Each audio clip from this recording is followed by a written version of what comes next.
Ben moi j'ai beaucoup de mal en fait avec le documentaire tel qu'il se pratique aujourd'hui. Il y a encore quelques personnes qui font du vrai documentaire, hein.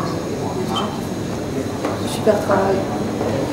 Mais la plupart des documentaires, quand même, il faut savoir que c'est quand même mis en scène. C'est mis en scène, mais c'est pas dit que c'est mis en scène. Nous, dans ce film-là, c'est mis en scène, mais c'est dit que c'est mis en scène. On dit, voilà, on va vous jouer un mariage, on va vous jouer un enterrement. C'est un faux enterrement, d'ailleurs, c'est un faux mort, c'est des faux mariés, etc. Et je pense que du coup, on déplace le problème, mais on est presque dans un travail de fiction.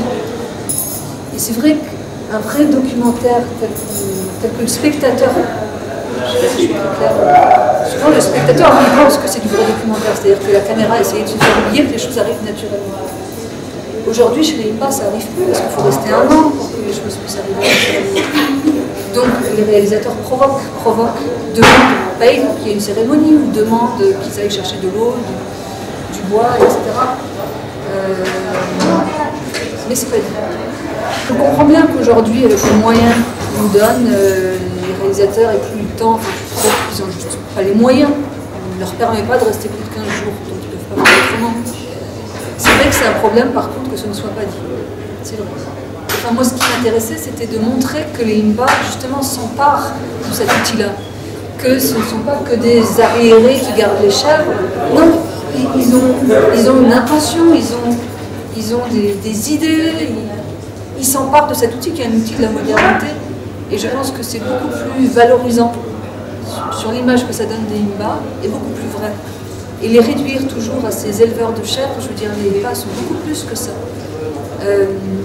C'est marrant, c'est comme si des gens venaient en France, mais ne filmaient que quand on fait à manger, ou quand on prend notre douche, ou quand on part au travail le matin.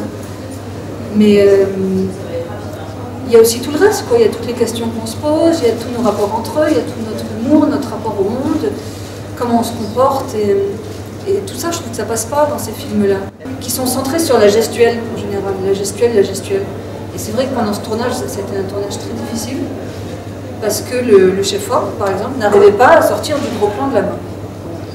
Moi, je lui disais, mais non, moi c'est l'émotion qui m'intéresse, c'est les visages, tu filmes pas des INBA, tu filmes des personnages.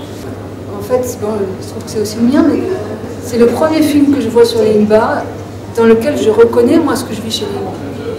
Et beaucoup de films qui sont faits sur les INBA, c'est très étrange, parce que je connais tous les gens qui jouent dedans, c'est mes potes, j'ai passé des mois avec eux. Mais quand je vois ces films, je ne les reconnais pas.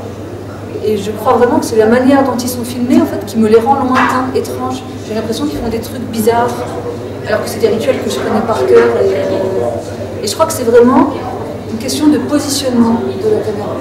Enfin, en tout cas, ces réactions-là étaient assez symptomatiques de beaucoup d'équipes de tournage qui projettent en fait leur propre conception du monde sur les INBA qui ne sont que des sujets, voire même des objets filmés.